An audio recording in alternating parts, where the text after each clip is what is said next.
Hi there everybody, I'm Dustin Woods for Canada Moto Guide and welcome to CMG Garage. We're going to be doing a number of upgrades and installs for our bikes over the next couple weeks and months. I guess it depends on how long lockdown lasts, but we're not able to ride and we're not going on any press launches, so what else are we going to do with our time? Anyhow, the first project that we're going to tackle is a pretty simple one. It's on my 2019 Triumph Thruxton R, and we are going to be installing some classic foot pegs, just with some brushed aluminum here, and the dual comfort seat. So it arrived with all of the various hardware, but we downloaded the install instructions from triumphinstructions.com because they didn't actually come in the box. So we're going to be tackling that right now, and hope you enjoy.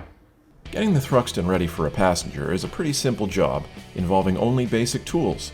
If you've ever removed the seat of your Thruxton before, well, you're already halfway there in the process of installing the new one.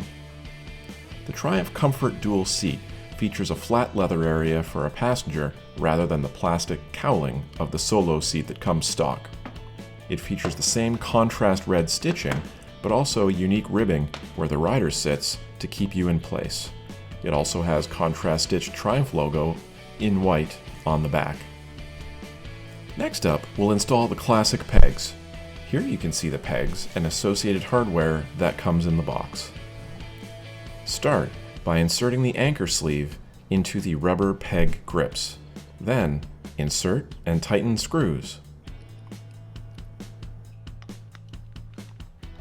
Loosen the Torx bolt that attaches the muffler to the frame rail.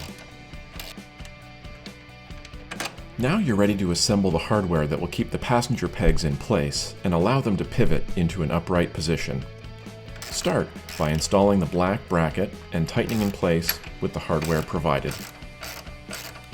The rest is a bit precarious. Be sure to have a clean work area so you don't lose any of the pieces. Insert a spring into the small opening, followed by a greased ball bearing. Place the stainless steel bracket carefully over the ball bearing with the lipped edges out. Place the assembly into the black bracket and secure with the bolt provided. The bolt is then held in place with a thin retainer clip. The peg should be free to move up and down. Thanks for watching this video and don't forget to subscribe.